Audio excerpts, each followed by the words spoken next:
हामी सायद हामी स्टार्ट गरौँ होला। जो हामी पछि जोइन गर्दै हुनुहुन्छ उहाँहरूले रेकर्डिङ भर्जन फेरि पाउनुहुनेछ। हामीले त्यो फेसबुकमा हाम्रो युट्युबमा हामीले राख्नेछौँ हाम्रो recording version. So I would like to proceed further. So first of all सबैजनालाई नमस्ते। आई होप सबैजनाले मेरो आवाज सुनिरहनु भएको छ होला। Okay, thank you sir. So यहाँहरू सबैजनालाई नमस्ते and first of all I would like to welcome you all. होइन, यसरी हेर्दाखेरि पार्टिसिपेन्ट्सहरू हामीसँग 50+ पार्टिसिपेन्ट्सहरू हुनुहुन्छ। सो फार जोइनिङ हुने क्रममा नै हुनुहुन्छ। सो आज भोलि चाहिँ हामीले न्युज च्यानल्सहरूबाट पनि कोभिडकै न्युजहरू मात्रै सुनिरहेको हुन्छौँ होइन। कुनै मिडियाहरूले कहीँ ठाउँ नै छोडेको छैन। They have been sharing all the information about covid only होइन। फेरि आज वेबिनारको इन्भिटेसन पाउनु भएको छ, त्यो पनि कोभिडकै होइन। बट स्टिल देन हजुरहरूले एउटा समय निकालेर हजुरले एउटा रेजिस्ट्रेसन गरेर अटेन्ड गर्न आइदिनु भएको छ। Thank you very much for that. अनि हजुरले चाहिँ जुन टाइम निकालेर आइदिनु भएको छ, वी विल टोटली भ्याल्यू, हामीले समयलाई साँच्चै नै भ्याल्यू गर्नेछौँ। एकछिन म यहाँ हजुरको एउटा जोइन गरिदिएँ। साँच्चै नै भ्याल्यू गर्नेछौँ र साँच्चै हजुरहरूले आशा गरे अनुरूप नै, हजुरहरूले अपेक्षा गरे अनुरूप नै आज हाम्रो डाक्टर विशेषज्ञ डाक्टर रमेश कडेलद्वारा हामीले धेरै कुराहरू बुझ्नेछौँ, सुन्नेछौँ अनि हजुरहरूले पनि आफ्नो जिज्ञासाहरू प्रत्यक्ष रूपमा राख्न सक्नुहुनेछ। सो आजको सेसनको लागि म moderator Januka Bista. I'm working as a sales and marketing manager at Orogin since 3-4 years. And I'm also working as a part-time lecturer at Lincoln University. So यति भन्दै आज हाम्रो स्पिकर हुनुहुन्छ doctor Ramesh Kadel. He is the first registered geriatrician of Nepal. उहाँ चाहिँ Alzheimer's dementia specialist पनि हुनुहुन्छ। He is also a consultant general physician. उहाँ चाहिँ अरोगिन लगायत डिफ्रेन्ट अरू किस्ट ह्याम्स हस्पिटल्सहरूमा पनि एज अ जेनरल फिजिसियनको रूपमा चाहिँ उहाँ एज अ कन्सल्टेन्टको रूपमा काम गर्दै आइरहनु भएको छ। उहाँ अरू हाम्रो सरकारको जनसङ्ख्या तथा स्वास्थ्य मन्त्रालयको एज अ कन्सल्टेन्टको रूपमा पनि काम गर्दै आइरहनु भएको छ भने WHO मा चाहिँ उहाँ एज अ कन्सल्टेन्टको रूपमा पनि काम गरेर आइसक्नु भएको छ। सो हाम्रो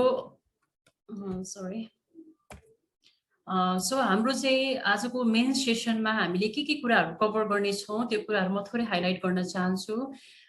त्यसमा चाहिँ हाम्रो घरमा रहनुभएका हाम्रो पेसेन्टहरूलाई हामीले घरमा नै कसरी म्यानेज गर्न सक्छौँ अनि कस्तो अवस्थामा घरमा बस्ने, कस्तो अवस्थामा हामी हस्पिटल एडमिट हुने अनि घरमै बसेर हाम्रो अक्सिजनको मात्रा चाहिँ कसरी हामीले इम्प्रुभ गराउन सक्छौँ, कोभिड-19 को डेन्जर साइनहरू के हुन सक्छ, what is the role of vaccines हैन। घरमा हामी एकजना त संक्रमित छौँ लगायत अरू घरमा भएका सदस्यहरूलाई चाहिँ संक्रमित हुनबाट हामीले कसरी जोगाउन सक्छौँ अनि यी विभिन्न कुराहरूमा चाहिँ आजको हाम्रो सेसनमा हामीले सुन्न पाउनेछौँ, बुझ्न पाउनेछौँ। So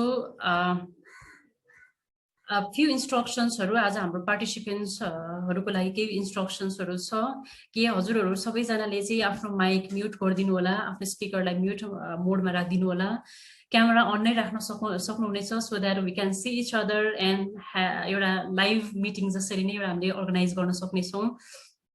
in between the session हजुरहरूलाई केही कुराहरू केही जिज्ञासाहरू रहेमा या हजुरहरूले केही बुझ्न चाहेको खण्डमा चाहिँ च्याट बक्स मार्फत हजुरले कम्युनिकेसन गर्न सक्नुहुनेछ। After the main session of main speaker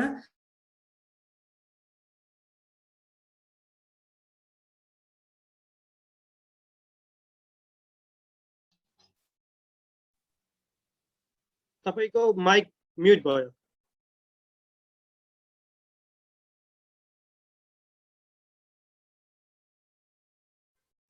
Okay, so can you hear me?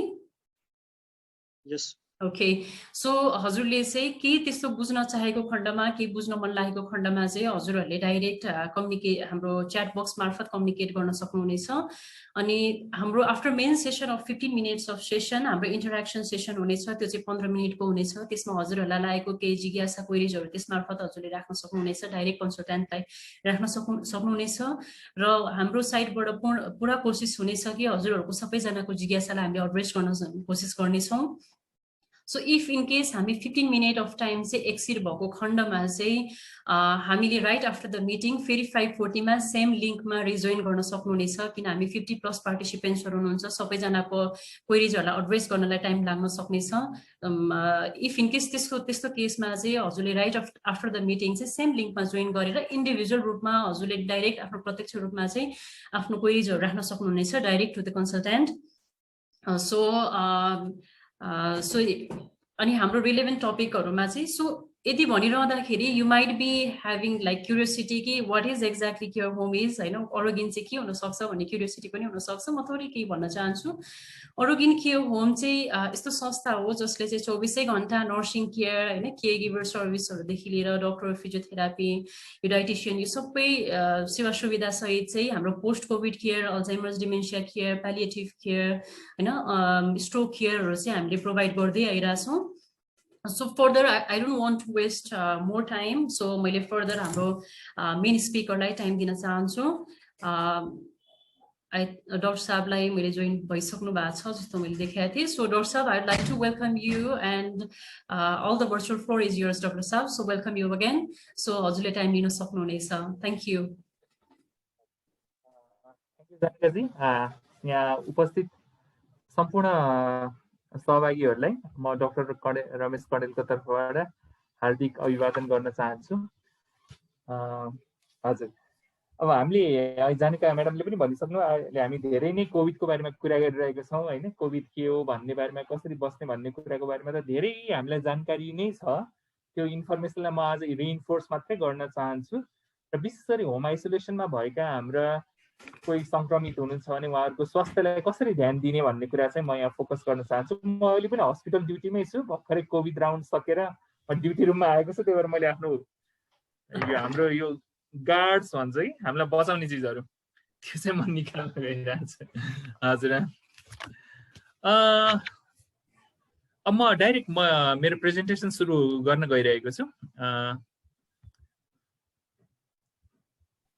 मेरो स्क्रिन चाहिँ सेयर भयो होला है? Yes. हजुर,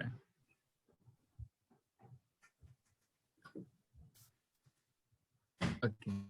हजुर, अब सुरुमा कोभिड के हो भन्ने कुरा त हामी सबैले थाहा पाइसकेका छौँ है।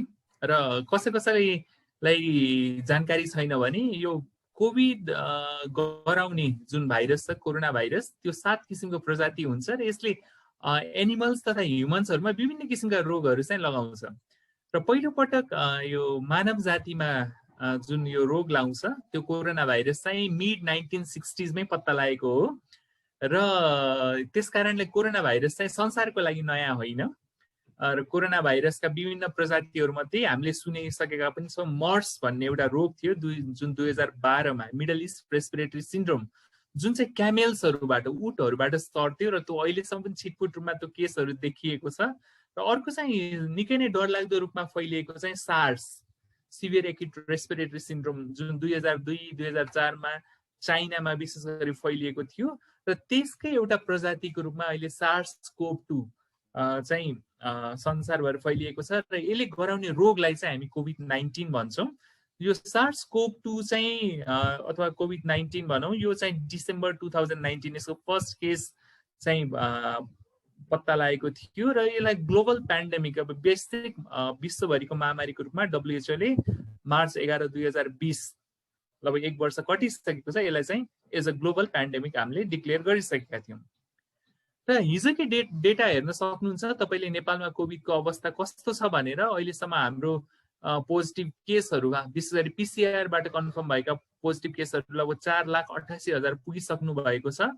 त्यस्तै गरेर अहिलेसम्म भएको मृत्युको हामी आँकडा हेऱ्यौँ भने 5,847 जनाले दुःखद मृत्युवरण गरिसक्नु भएको छ।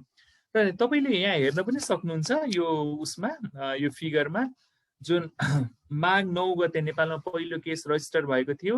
त्यसै गरी चैत 5 गतेबाट हेर्नुहोस् त, माघदेखि अघिल्लो वर्ष वैशाखसम्म हामी यसमा खासै ध्यान दिनुपर्ने अवस्था थिएन। तर बिस्तारै वैशाखपछि यो केस बढ्दै बढ्दै बढ्दै गइरहेको छ। 20 मा एउटा डिप भएको थियो र फेरि अहिले केस बढ्ने क्रममा छ। हामी अहिले सेकेन्ड वेभ हेरिरहेका छौँ कोभिडको, जसले गर्दा 4,88,000 वटा केस डिटेक्ट भइसकेको छ।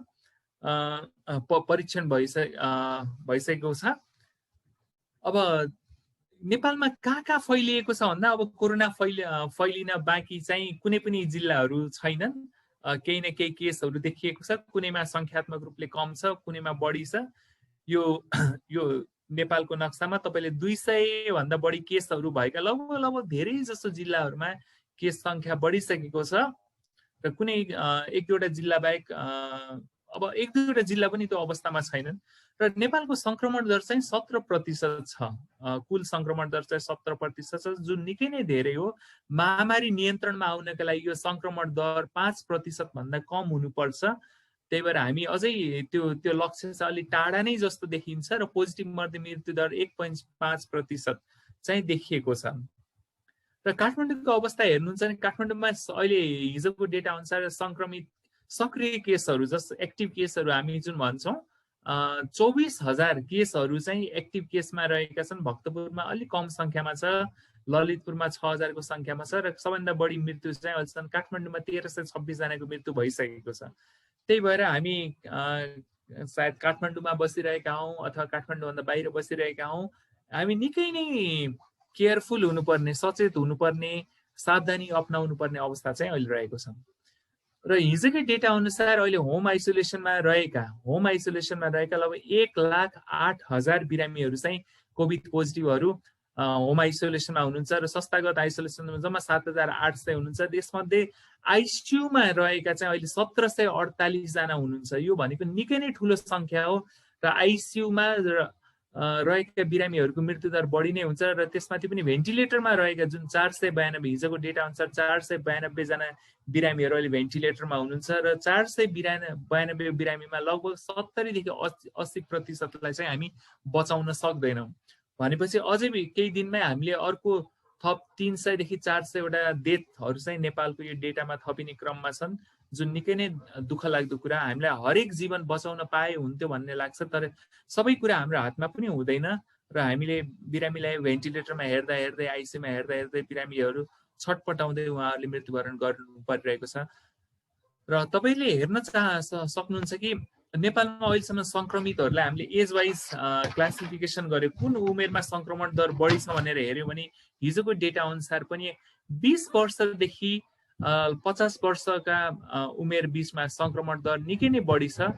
हिजोको हेर्नु भने तपाईँ 20 देखि 29 वर्षकोमा 1792, 30 देखि 39मा 1952 र 40 देखि 50 मा 1361 भनेपछि यो उमेरमा निकै नै बढी संक्रमित रहेका छन् र 60 वर्षभन्दा बढी उमेर समूहमा लगभग 1000 प्लस केसहरू मात्रै छन्। तर डरलाग्दो कुरा के छ भन्दा हामीले मृत्यु दर हेर्यो भने मृत्यु दर चाहिँ हाम्रो 60 वर्षभन्दा माथि छ। अहिलेसम्म जति पनि मृत्यु भयो नेपालमा लगभग 5000 प्लस मृत्युमा लगभग 3000 मृत्यु चाहिँ 60 वर्षभन्दा माथिका ज्येष्ठ नागरिक हुनुहुन्छ भने हाम्रै बुवा आमा काका काकी हजुरबा हजुरआमाहरू नै हुनुहुन्छ। र त्यसपछि चाहिँ 50 देखि 59 वर्षको बिचमा हुनुहुन्छ, जस्तो 1091 केसहरू, 40 देखि 49 820 र बिस्तारै कम छ। र अब त्यसलाई सुखद पक्ष भन्ने कि दुःखद पक्ष, किनभने हरेक जीवन मूल्यवान छ, तर बच्चाहरूमा चाहिँ अहिलेसम्म पनि मृत्यु कम देखिएको छ। यो सेकेन्ड वेभमा पनि मृत्यु कम देखिएको छ। अहिलेसम्म भएका 5000 वटा मृत्युमा बच्चाहरूमा 20 वर्षभन्दा कम उमेरसम्म जम्मा 60-62 वटा मृत्यु देखिएको छ। त्यही भएर हामीले एक त संक्रमणको जोखिमलाई पनि कम गर्नुपर्ने हुन्छ। हामी युवाहरू संक्रमित हुनबाट जोगियो भने, हाम्रो घरमा भएका भयो भने हामीहरू कोभिडबाट बाहिर आउन सक्ने सम्भावना, कोभिडबाट निको हुने सम्भावना एकदम बढी हुन्छ। तर हाम्रा बुबा आमा हजुरबा हजुरआमाहरू संक्रमित भइदिनु भने उहाँहरूलाई बचाउन निकै नै गाह्रो हुन्छ। र हामीले विभिन्न तथ्याङ्कहरूमा के पनि देखेका छौँ भने हामीले ओभरअल नेसनल मृत्यु दर 1.5% भन्यो, तर 80 वर्ष 85 वर्षभन्दा बढीको मृत्यु दर चाहिँ 15% छ। 60 देखि 70 वर्षको मृत्यु दर 6% छ। त्यही भएर हामी जम्मा 1.5% छ, 100मा जम्मा 1-2 जना मात्रै मर्ने हैछन् भनेर सोच्यो भने त्यो हाम्रो गलत बुझाइ हुनेछ। कोभिडबाट विशेष गरी उच्च जोखिममा रहेका भनेका हाम्रै ज्येष्ठ नागरिकहरू हुन्, हाम्रा अधवयस्क मानिसहरू हुन् र उहाँहरूको जीवन निकै नै मूल्यवान छ र उहाँहरूलाई हामीले चाहिँ बचाउनु पर्ने हुन्छ। र ओभरअल सार्कका राष्ट्रहरूमा हेऱ्यो भने पनि नेपाल निकै नै माथि छ। तपाईँले मृत्यु हेर्नुभयो भने पनि हाम्रो मालदिभ्स भन्दा माथि नै छ, हाम्रो तथ्याङ्क भुटान भन्दा माथि छ, त्यसै गरी श्रीलङ्का भन्दा पनि माथि छ। भनेपछि हामीले निकै नै ध्यान दिनुपर्छ।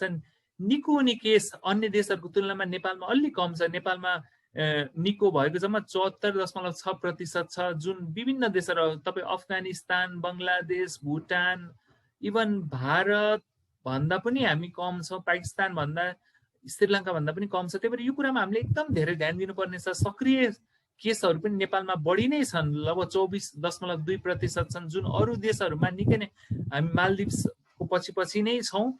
भनेपछि हामीले एकदम धेरै ध्यान दिनुपर्छ कि नेपालमा पनि कोभिड एकदम डरलाग्दो गरी फैलिसकेको छ। तपाईँलाई म यो हल्का यो कुरा रिइन्फोर्स गर्न चाहन्छु कि को चाहिँ कोभिड लाग्ने उच्च जोखिममा हुनुहुन्छ भन्दा विशेष गरी 65 वर्षभन्दा माथिका ज्येष्ठ नागरिकहरू नै यसको विशेष जोखिममा हुनुहुन्छ। एउटा चाहिँ कुरा के बुझ्नुपर्छ भने संक्रमण हुने सम्भावना, जसलाई हामी इन्फेक्सन हुन्छ, त्यो इन्फेक्सन चाहिँ हरेक उमेर समूहमा हुन सक्छ। अहिले जुन नयाँ भेरिएन्टको कुरा आएको छ, डबल म्युटेन्ट, ट्रिपल म्युटेन्ट भेरिएन्टले हरेक उमेर समूहलाई संक्रमण गर्न सक्छ।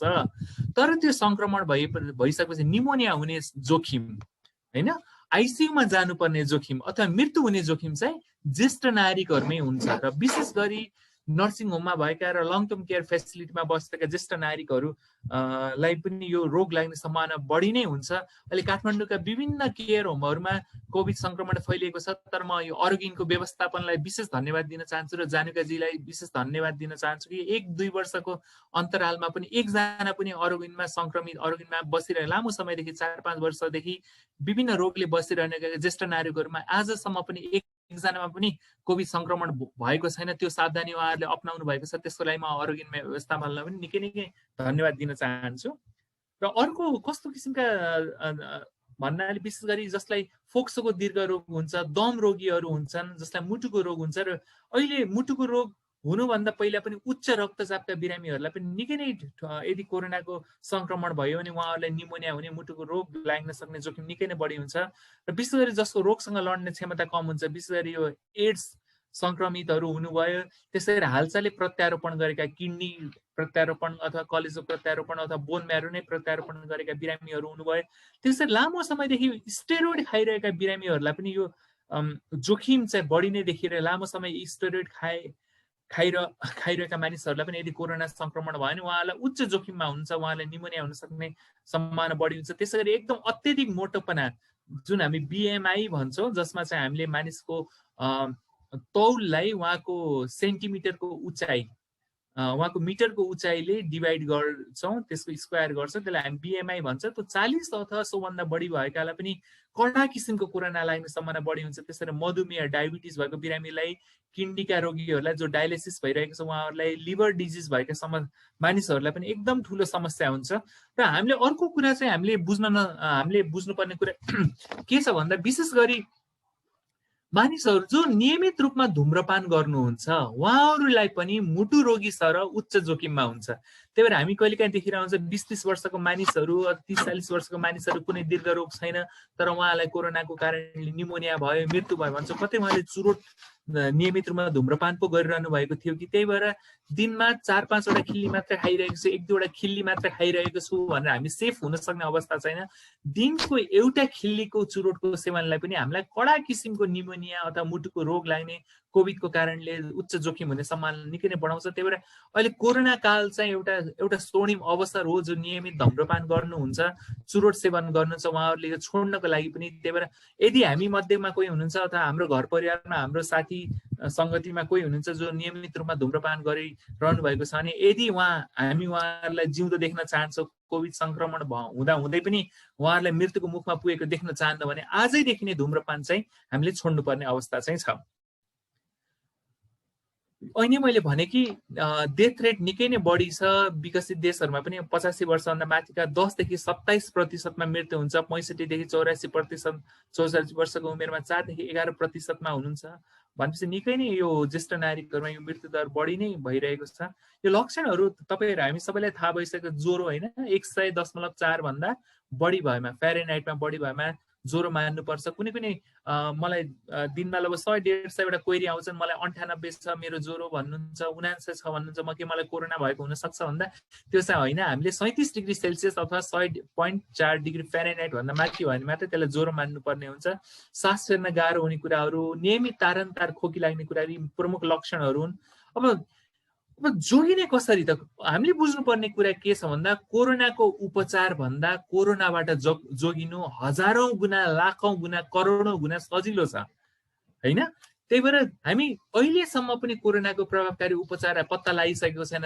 रेमडेसिभिर पनि प्रभावकारी उपचार होइन, डेक्सामिथासोनले पनि 100मा 100% बचाउन सक्दैन भन्छ। केले बचाउन सक्छ भने जनस्वास्थ्यका न्यूनतम मापदण्ड जुन एसएमएस भन्छ, हामी जुन फिजिकल डिस्टेन्सिङ अथवा सोशल डिस्टेन्सिङ भन्छ, 2 मिटरको दूरी कायम गर्न सक्यो भने, मास्कको प्रयोग गर्न सक्यो भने, सर्जिकल वा 3 तहको कपडाको मास्क नियमित रूपमा प्रयोग गर्न सक्यो, भिडभाडमा हामी जानलाई रोक्यौं, मास्कको प्रयोग गर्यौं र कुनै पनि अवस्थामा हामीले अपरिचित वस्तुहरू छोएका छौँ भने हातको सरसफाइ गर्ने। किनभने हामीले बुझ्नुपर्ने कुरा के छ, छालाबाट कोरोना छिर्ने होइन, त्यो हातमा लागेको कोरोनाको कीटाणु तपाईको आयो भने नाकमा आयो भने हाम्रो शरीरमा छिर्ने हुन्छ। त्यही भएर हामीले अपरिचित वस्तुहरू छोएका हुन सक्छ। हामीले अत्यावश्यक सामग्रीहरू किन्न जाँदा, दुध फलफुल अथवा खानेकुराहरू किन्न जाँदा पसलमा त्यो खानेकुराहरू छोएको हुन सक्छ, त्यसबाट हाम्रो हातमा कोरोना आएको हुन सक्छ। तर घरमा छिर्नुभन्दा अगाडि अथवा घरमा छिरिसकेपछि मजाले 20 सेकेन्ड साबुन पानीले मजाले मिची हात धोयो भने त्यो कीटाणुहरू हातबाट मुखसम्म आउने सम्भावनालाई कम गर्न सकिन्छ र हामी कोरोनाबाट बच्न सकिन्छ। त्यही भएर तपाईहरु नातिनुस्, बजार जानुमा पन्जा अथवा ग्लोभ्स नै लगाउनु पर्दैन। त्यसले झन् हामीलाई स्युडो सेक्युरिटी दिन्छ। हामीलाई लाग्छ कि हामीले पन्जा लगाएका छौँ, हामीले कोरोना सर्दैन भन्ने हामीलाई स्युडो सेन्स अफ सेक्युरिटी दिन्छ।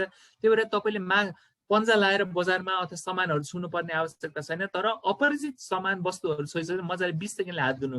यो 20 सेकेन्डले हात धुन किन पनि महत्त्वपूर्ण छ भन्दा त्यो कोरोनाको कीटाणु साबुनको संसर्गमा आइसकेपछि त्यो कीटाणु त्यो फुटेर मर्नको लागि लगभग 20 सेकेन्ड टाइम लाग्छ। त्यही भएर 20 सेकेन्डलाई हामीले हात धुनुपर्छ। त्यही भएर हात धुने भनेको झारा टार्ने होइन, त्यो निकै नै महत्त्वपूर्ण छ। त्यही भएर सेनिटाइजर लगायो भने सेनिटाइजर हाम्रो छालामै बसिरहने भएको हुनाले, हाम्रो हातमै बसिरहेको हुनाले त्यसले 20 सेकेन्डमै कीटाणुलाई मार्छ। त्यही भएर यो कुरा चाहिँ बुझ्नु अत्यन्त जरुरी छ। अब अरू कुराहरू चाहिँ अनावश्यक वस्तु तथा सतहहरू नछुने कुराहरू अनिवार्य, हामी टी एरिया भन्छौँ, विशेष गरी नाक, आँखा र मुखलाई अनावश्यक रूपमा नछुने। यदि हामीलाई नाक कोट्याउने बानी छ भने होइन, अथवा आँखा मिचिरहने बानी छ भने हामी एकदम केयरफुल हुनुपर्छ। अर्को चाहिँ हातछिउ गर्दा हामीले कुइनोमा हातछिउ गर्ने कुराहरू भयो, टिस्यु अथवा रुमालले मुख छोप्ने कुराहरू भयो, त्यो सम्भव नभएमा कुइनोले मुख छोप्ने कुराहरू भयो, जथाभावी नथुक्ने कुरा भयो, सम्भव भएसम्म डिजिटल ट्रान्जेक्सनहरूको प्रयोग गर्ने होइन, पैसाको कारोबार नगर्ने। र अर्को कुरा चाहिँ ज्वरो, खोकी वा श्वास प्रश्वासको समस्या भएका व्यक्तिहरूले सकभर जनसम्पर्कमा नआउने। अहिले धेरै जसो हामीले के पनि गरिरहेका छौँ, हामी पिसिआर जाँच चाहिँ दिन्छौँ, रिपोर्ट आउने 1-2 दिन लाग्छ। तर पिसिआर दिएपछि हामी खुल्लम-खुल्ला हिँडिरहेका छौँ। हामीले बुझ्नुपर्ने कुरा के छ भने यदि हामीलाई पिसिआर गरे हामीले बुझ्नुपर्छ कि हामीलाई संक्रमण भएको छ भन्ने हिसाबले नै हामी डिल गर्नुपर्ने हुन्छ। त्यही भएर जबसम्म त्यसको रिपोर्ट नेगेटिभ आउँदैन हामीले बाहिर मान्छेहरूलाई भेट्ने, सम्पर्कमा आउने यो चाहिँ गर्नै भएन। किनभने हामीलाई मात्र बचाउने होइन, हाम्रा सम्बन्धीहरूलाई, हाम्रा साथीहरूलाई, हाम्रा छिमेकीहरूलाई पनि बचाउनु अत्यन्त आवश्यक छ। र कार्यालयहरूमा के गर्ने यो पनि हाम्रो इन्ट्रेस्टको कुरा हुनसक्छ। प्रत्येक दिन कार्य प्रारम्भभन्दा पहिला अनिवार्य रूपमा थर्मोमिटरबाट ज्वरो नाप्ने र 100.4 डिग्री फ्यारेनहाइट भन्दा बढी तापक्रम भए काममा नलाउने कुराहरू छ। दैनिकी हाजिरी राख्ने कार्यालयहरूले फेस रिडिङबाट हाजिरी गर्ने व्यवस्था मिलाउने, अथवा टच भन्दा पनि जुन थम भन्दा पनि फेस रिडिङ गर्न सक्यो भने त अझै राम्रो हुन्छ। खोकी तथा श्वास प्रश्वास सम्बन्धी समस्या भएका व्यक्तिहरूलाई काममा नलाउने र आवश्यक निदान उपचार वा आरामको व्यवस्था मिलाउने एकदम ध्यान दिनुपर्ने छ।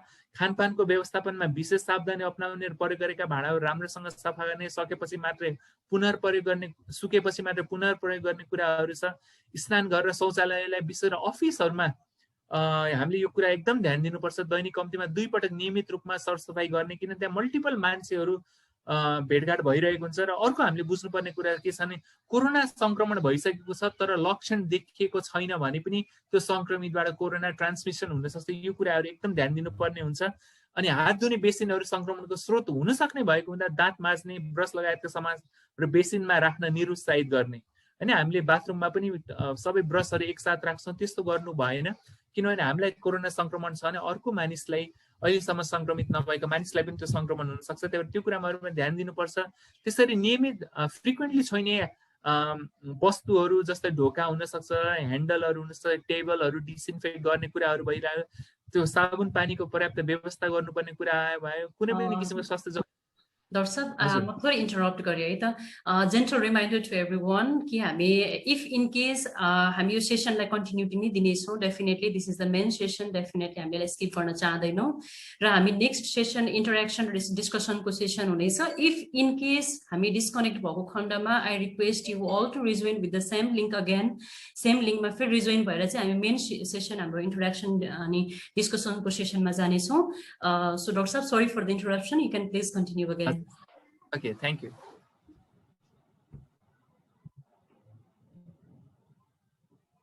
हजुर त्यसै गरी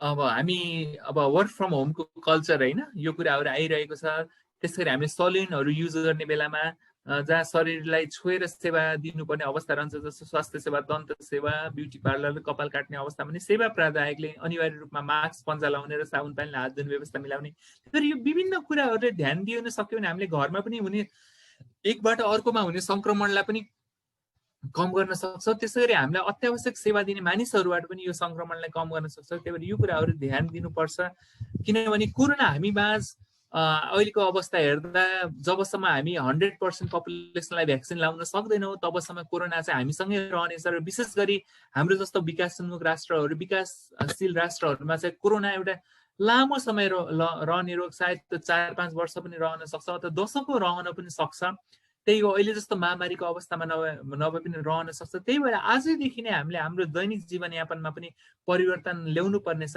हामीले लिभिङ विथ कोरोना तर लिभिङ विथ कोरोना मात्रै भएन लिभिङ सेफली विथ कोरोना यो कुरालाई पनि हामीले मनन गर्नुपर्ने चाहिँ छ त्यही भएर अहिले निषेधाज्ञाको अवस्थामा हामी घरमै हुन सक्छौँ अथवा एकदम सुरक्षित भएर अफिसहरू गइरहेका हुन सक्छ तर यो निषेधाज्ञा खुकुलो हुँदै गएपछि हामीले हाम्रा गार्ड्सहरूलाई don't let our guards down जुन हामी भनिन्छ हाम्रो सुरक्षा कवचहरूलाई हामीले चाहिँ छोड्नु हुँदैन र विभिन्न सावधानीका उपायहरू अपनाउनु पर्नेछ यो हामीले ध्यान दिनै पर्ने हुन्छ हामीले के पनि देख्यो भन्दा अहिले अस्पतालमा भर्ना भएका केही मानिसहरू कति बेला मास्क खोल्नु भएछ भन्दा उहाँहरूले विशेष गरी अफिसमा जब यो लन्च आवर्सहरू हुन्छ अरू बेला त उहाँले मास्क लगाइरहनु भएको छ तर लन्च आवर्समा उहाँहरू एकैपल्ट खाना खान जाने र खाना खाने अवस्थामा मास्क खोल्ने र एउटा कन्जेस्टेड रुममा अथवा नन भेन्टिलेटेड रुममा बसेर एक अर्काबाट कोरोना संक्रमण चाहिँ भएको छ र जब हामी नन भेन्टिलेटेडमा रुममा हुन्छौँ हैन भेन्टिलेसन नभएको रुममा चाहिँ हावाबाट पनि कोरोना सर्छ तपाईले बाहिरी ठाउँमा चाहिँ हावाबाट कोरोना सर्दैन तर भेन्टिलेटेड रुममा चाहिँ जहाँ एकजना संक्रमितले खोक्यो भने त्यहाँ भेन्टिलेसन राम्रो भएन त्यो कोरोनाका कीटाणु र हावामै तैरिएर बस्छ त्यो अवस्थामा मात्रै हावाबाट कोरोना सर्ने हुन्छ त्यही भएर हामीले अफिसमा खाजा खाने समयमा पनि सबै एकैचोटि नजाने यदि हामी खाजा खाइरहेको छ भने बाहिर खुल्ला अवस्थामा 2 मिटरको दूरी कायम गरेर बस्ने र पालै पालो खाना खाने खाना अथवा खाजा खाने एकजनाले मास्क खोल्ने खाना अथवा खाजा खाने त्यसपछि उसले मास्क लगाउने यो हामीले गरिरहेका छौँ कि छैन हामी एकअर्कामा बुझ्न सक्छौँ आफैले सोध्न पनि सक्छौँ र त्यो गरेको खण्डमा मात्र हामीले एकअर्काबाट कोरोना संक्रमण हुनबाट बचाउन सक्छौँ त्यही कुरा नै म रिइन्फोर्स गर्न मैले चाहिरहेको छु कि यो सोशल डिस्टेन्सिङ कुरा मास्कको कुरा ह्यान्ड हाइजिनको कुरा एकदम ध्यान दिनु पर्यो र विशेष गरी जो अहिले घरमा अहिले पनि हामीले तथ्याङ्क हेरौँ लगभग हाम्रो 80% बिरामीहरू चाहिँ संक्रमितहरू चाहिँ होम आइसोलेसनमा हुनुहुन्छ अब के कुरामा ध्यान दिने भन्ने कुरा चाहिँ विशेष गरी उहाँलाई के कुराहरू मोनिटर गर्ने भन्दा ज्वरो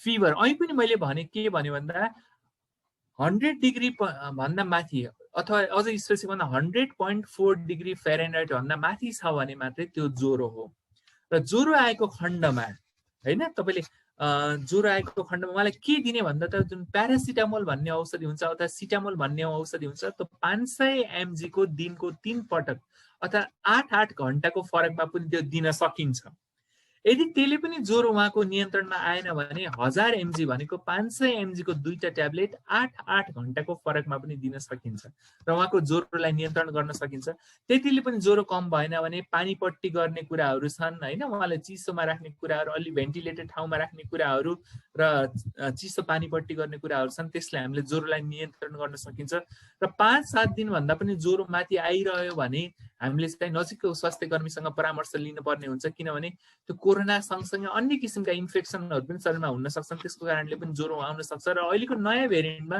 ज्वरो 8-10 दिन लामो समयसम्म पनि आइरहेको छ त्यही भएर हामीले ज्वरोको कुरालाई एकदम ख्याल गर्नुपर्छ र ज्वरो नाप्नलाई हामीसँग थर्मोमिटर छ।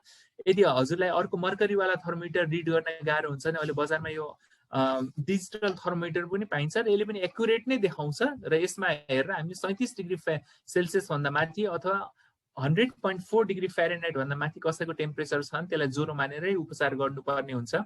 त्यसै अर्को चाहिँ ब्रिदिङ डिफिकल्टी।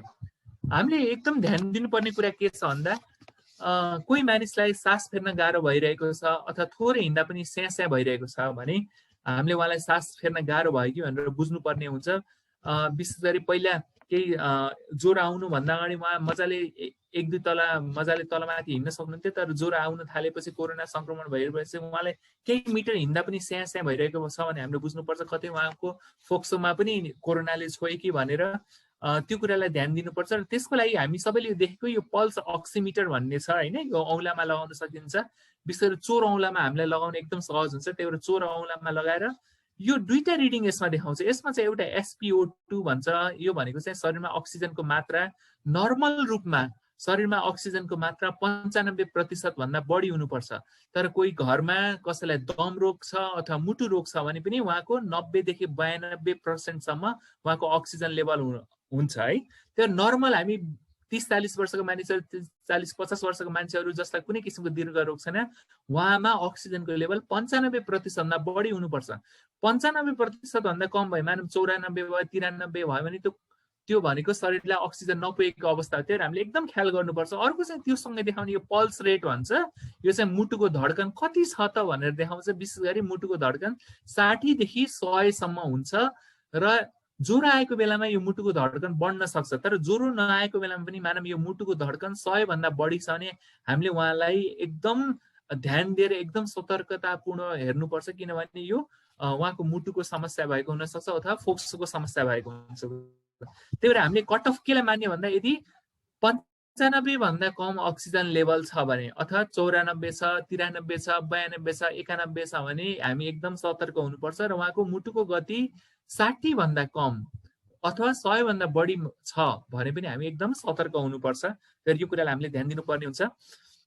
र अर्को चाहिँ इम्प्रुभमेन्ट इन अक्सिजन। अब मानौँ कसैको अक्सिजन लेभल चाहिँ 95 भन्दा कम आउन लाग्यो र तपाईँ अरू अस्पतालमा बेड खोजिरहनु भएको छ, बेड पाइरहनु भएको छैन भने के गर्ने त भन्दा त्यो बेलामा अक्सिजन लेभल बढाउनका लागि घोप्टो परेर सुत्दा पनि लगभग 2 देखि 3% अक्सिजन चाहिँ शरीरमा बढ्छ। जस्तो हामी उत्तानो परेर हामी धेरै नै हुन्छौँ, तर घोप्टो परेर सुत्ने, हाम्रो मुख तल पारेर सुत्ने, हाम्रो ढाड माथि पारेर सुत्ने, घोप्टो पारेर सुत्ने र सिरानीहरू टाउकोमा पेटमा र यो खुट्टामा सिरानी राखेर लङ्सलाई यो फोक्सलाई अथवा छातीलाई कुनै रुकावट बिना सास फेर्न सक्यो भने त्यसले पनि शरीरमा अक्सिजनको लेभल बढाउँछ।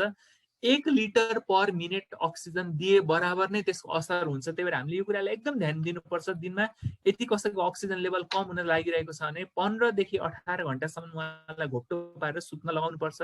राति सुत्ने बेला पनि पूर्ण रूपमा घोप्टो पारेर चाहिँ उहाँलाई राख्नु पर्यो। र यदि कसैको अक्सिजन लेभल चाहिँ मानव 90 भन्दा कम भयो भने त तुरुन्तै उहाँलाई अस्पताल लानै पर्ने हुन्छ। हामीले कति पनि देखिरहेका छौँ भने 70% अक्सिजन हुँदा 80% अक्सिजनमा हुँदा पनि घरमै अक्सिजनको सिलिन्डर ल्याएर उहाँले बिरामीलाई राखिरहनु भएको छ। यो एकदम डरलाग्दो कुरा हो, किनभने कोरोना यति जटिल रोग हो कि यसलाई म्यानेजमेन्ट गर्न 10औं वर्ष 20औं वर्ष मेडिकल साइन्स पढ्नुपर्छ, अनि मात्रै हामीले कोरोनालाई म्यानेज गर्न सक्छौँ। घरमा एउटा अक्सिजनको सिलिन्डर ल्याएर अक्सिजन दिनेमा कोरोनाको बिरामीको उपचार हुँदैन। कोरोनाको बिरामीको नियमित रूपमा गर्नुपर्ने विभिन्न किसिमका जाँचहरू हुन्छन्, त्यही जाँचको हिसाबले उहाँहरूलाई औषधिको मात्रा तलमाथि गर्ने कुराहरू हुन्छ।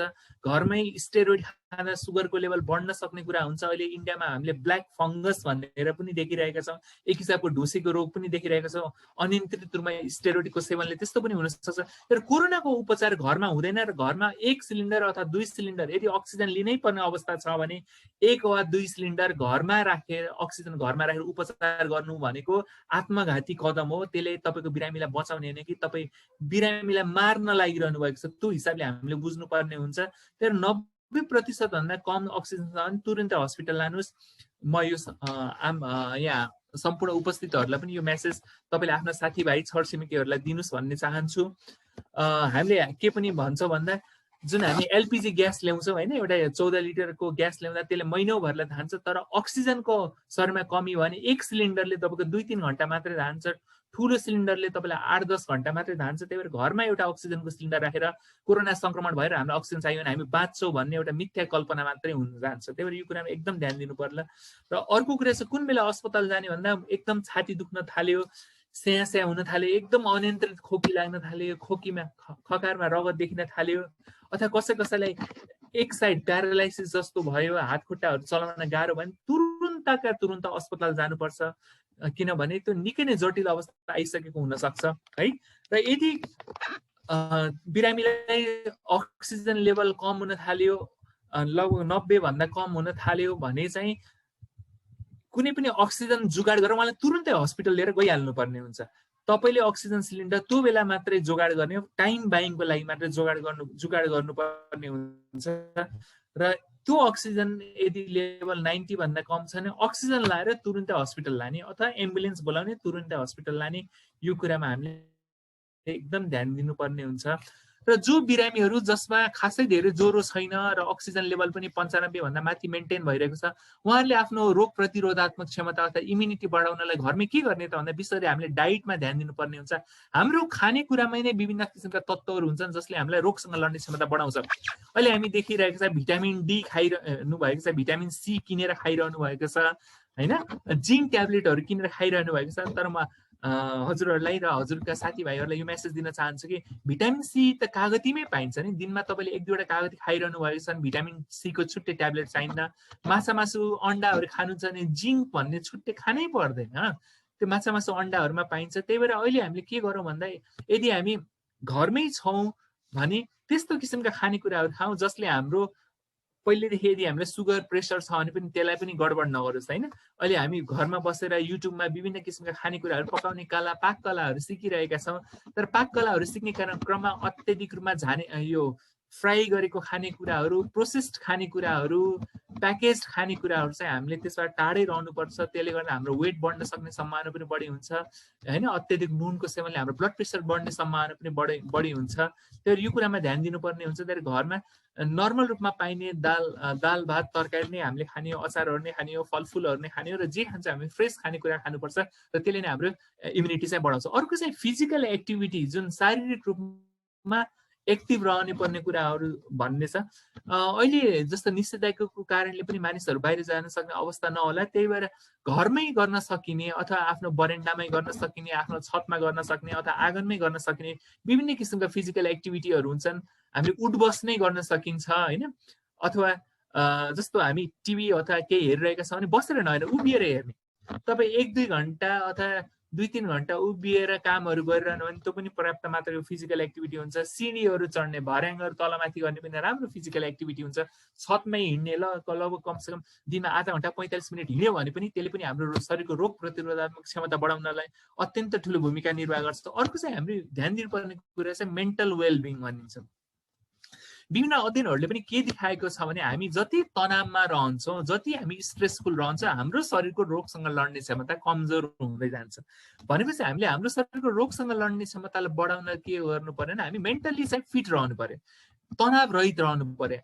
अहिले हामी के गरिरहेका छौँ भने बिहानै उठेपछि चाहिँ हामी के हेर्छौँ, फेसबुकमा, मेसेन्जरमा, भाइबरमा अथवा अनलाइन मिडियाहरूमा के हेरेर हिजो कोरोनाबाट कति सङ्क्रमित भए, कतिजना मरे, त्यो कुरा हेरेर हामीलाई कुनै किसिमको फाइदा हुनेवाला छैन। आज अमेरिकामा कति मरे, युरोपमा कति मरे, इन्डियामा कति मरे भनेर हामीलाई अनावश्यक रूपमा तनावमा राख्यो भने हाम्रो रोग प्रतिरोधात्मक क्षमता कमजोर हुन्छ।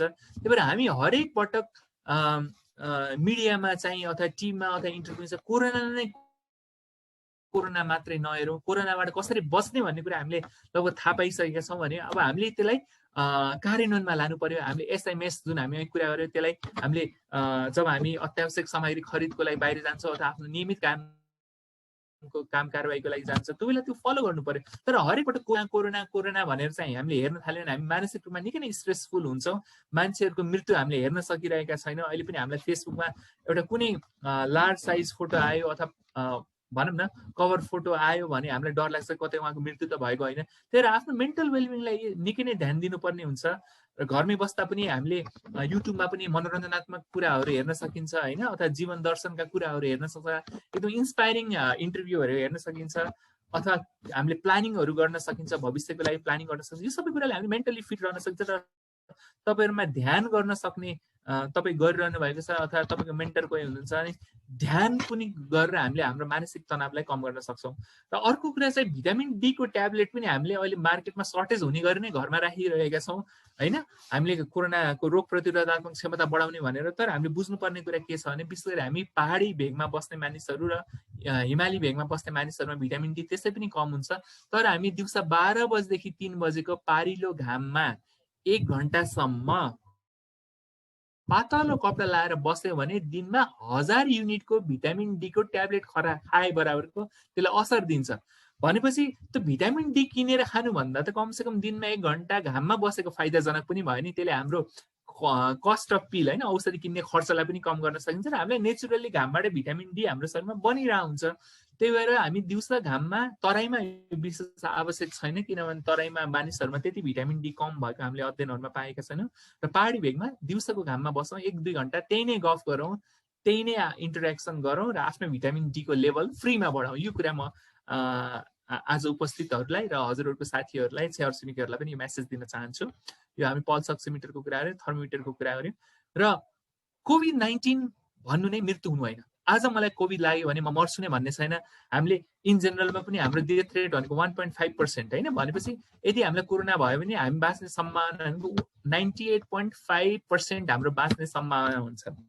हाम्रो ज्येष्ठ नागरिकहरूलाई पनि हामी भनेको 85 वर्षभन्दा माथिको कोरोना लागेर मर्ने सम्भावना भनेको 15% हो। तर हामीले के बुझ्नुपर्छ भन्दा 85 वर्षभन्दा माथिका 100 जना मध्ये 85 जनालाई त हामीले कोरोनाबाट बचाउन सक्छौँ नि। भनेपछि हामीले हाम्रो घरमा भएको बुवा काकी हजुरबा हजुरआमा र छरछिमेकमा भएका दीर्घरोगी उच्च जोखिम भएका मानिसहरूलाई पनि कोरोना लाग्यो अब मरिहालिन्छ बर्बाद हुन्छ भनेर प्यानिक गर्ने होइन कि उहाँहरूलाई सान्त्वना दिनुपर्छ, उहाँहरूलाई रिएस्योर गर्न पर्छ कि हामीले कोरोनालाई जित्न सक्छौँ। यो मैले एउटा फोटो तपाईँहरूसँग सेयर गर्न चाहन्छु। उहाँ चाहिँ मारियाना ब्रान्ड्स भन्ने एउटा स्पेनिस महिला हो, 113 वर्षको ज्येष्ठ नागरिक महिला जुन केयर होममा बस्नुहुन्थ्यो।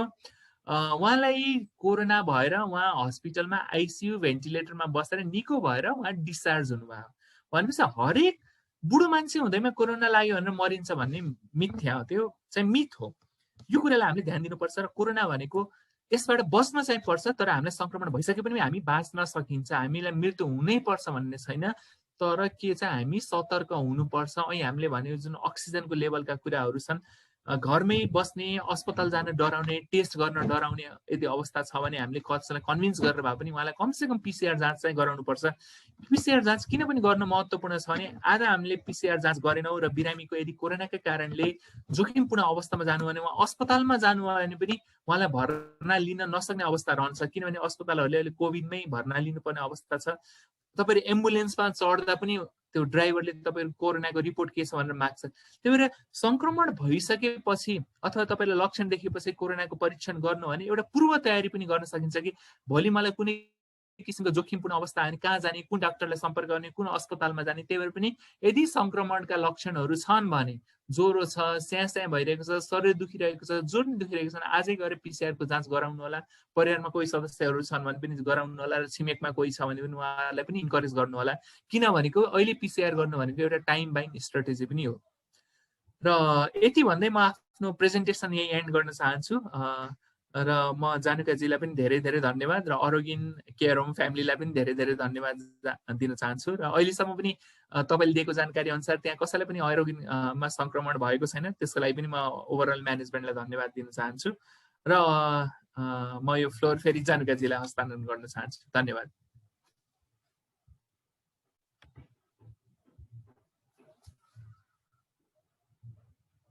Okay, thank you, Dr. Saab, and it is really insightful. I hope हामी यहाँ उपस्थित सबै पार्टिसिपेन्ट्सहरूलाई साँच्चै नै डाक्टर साहबले जुन मेसेज सेयर गर्नुभएको छ साँच्चै नै धेरै हेल्पफुल भयो भन्ने हामीलाई लाग्छ। सो हामीले जुन कोभिडको कुरा हामीले गरिरहँदाखेरि हामीसँग धेरै जिज्ञासाहरू हुन सक्छन्, धेरै क्वेरिजहरू हामीलाई राख्न मन लागेको हुन सक्छ। सो त्यो कुराहरूको लागि अब हामीले इन्टरेक्सन सेसन फर्दर हामीले गर्नेछौँ। त्यसको लागि चाहिँ हामी यहाँ उपस्थित जतिजना पनि हुनुहुन्छ, you can turn on your video.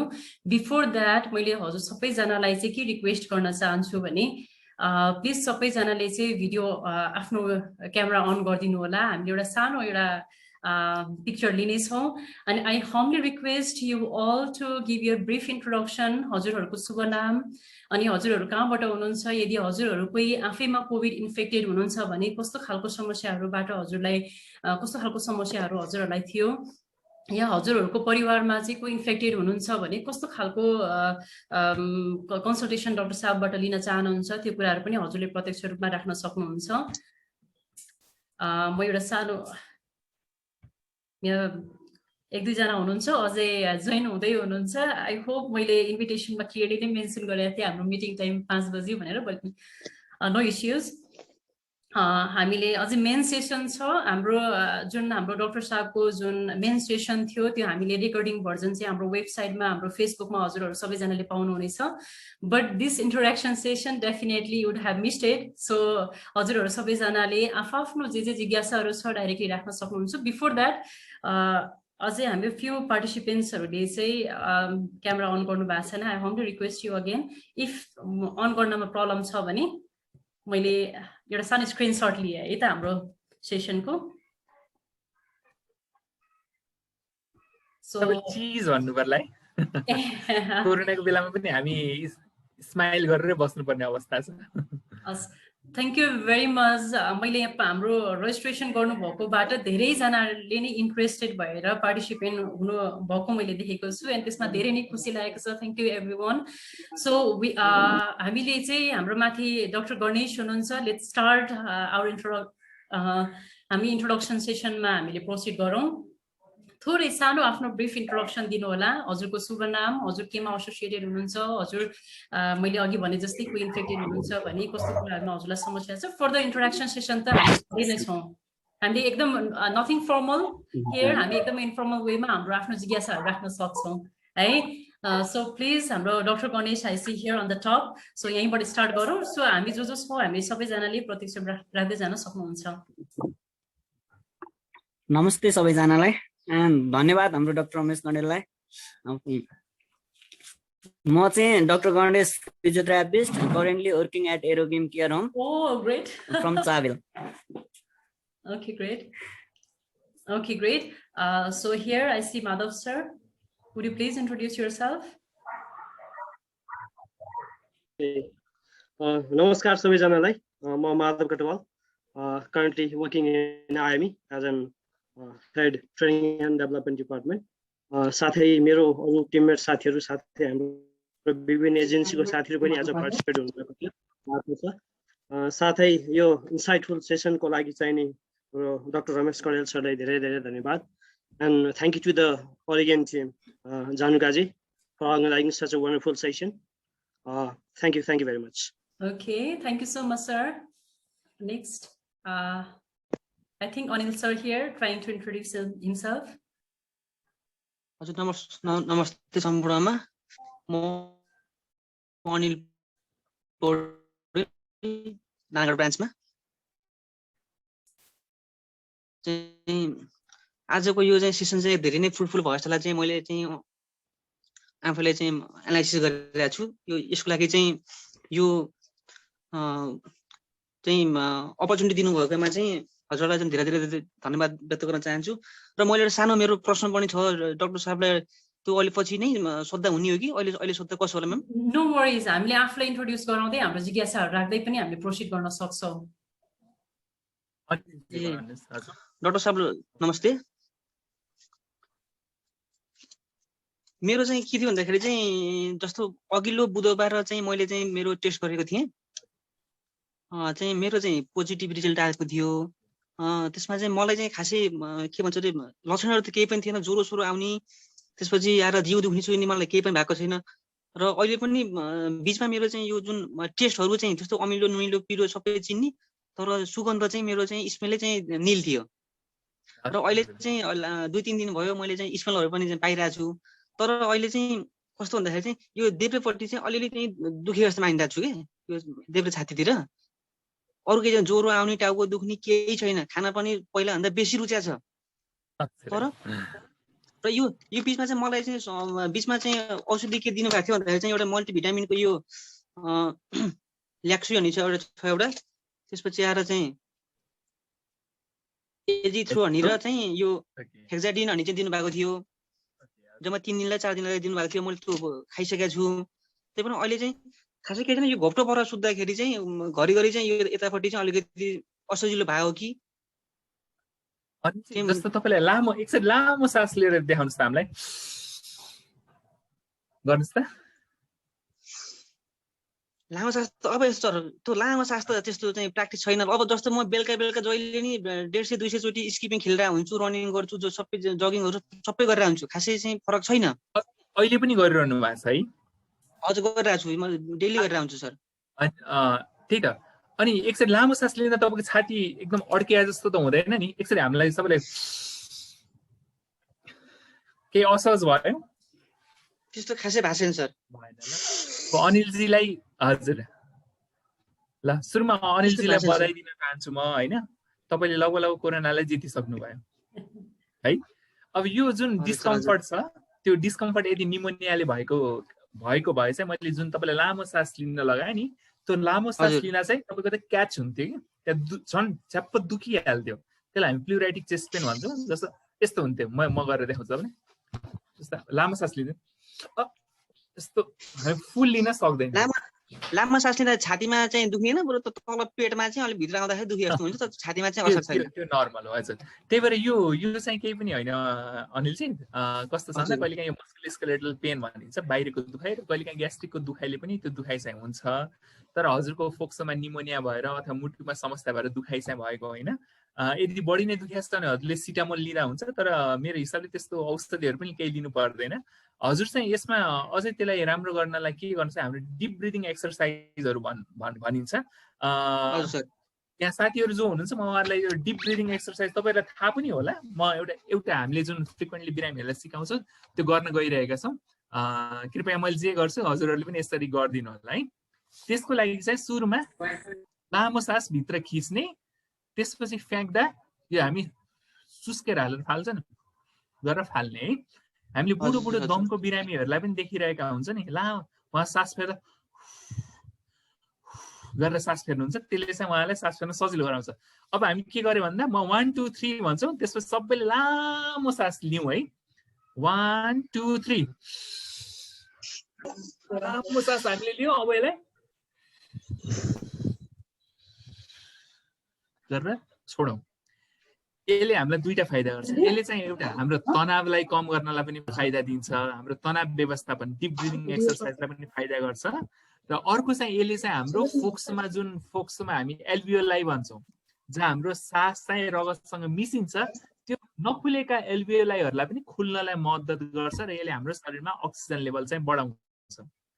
त्यही भएर यदि हजुरलाई कोरोना संक्रमण भएको छ र केही सास लिन गाह्रो जस्तो भयो भने बिहान लगभग 10-20 पटक, दिउँसो 10-20 पटक र साँझ 10-20 पटक गर्नु भने यसले पनि तपाईँको शरीरको अक्सिजन लेभल बढाउँछ। र यसलाई प्रत्यक्ष रूपमा हेर्न कसरी सक्नुहुन्छ भने तपाईँ जस्तो हातमा अक्सिमिटर लगाउनुहोस्, त्यसपछि लामो सास लिनुहोस् अनि गरेर छोड्नुहोस्। त्यही बेरमै तपाईँको अक्सिजन लेभलै बढिदिन्छ। हाम्रो खगेन्द्र सर, कर्ण सर र नवराज सरले ह्यान्ड रेज गरिरहनु भएको छ। आई थिङ्क उहाँहरूले रिलेभेन्ट यही विषयमा केही सोध्न खोजिरहनु भएको छ जस्तो लाग्छ सर।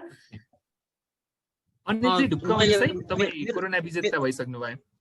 होइन सर, म एउटा कुरो है, जस्तो चाहिँ मेरो चाहिँ त्यो टेस्टमा चाहिँ रिजल्टमा के थियो भन्दा चाहिँ त्यो सिटी भ्यालु चाहिँ जुन भनिन्छ 19.42 कि 72 समथिङ थियो। अनि यो युट्युबरमा हेर्दाखेरि चाहिँ 20 भन्दा बिलो चाहिँ अलिकति क्रिटिकली हुन्छ भन्ने भएर चाहिँ अलिकति डर थियो कि मलाई।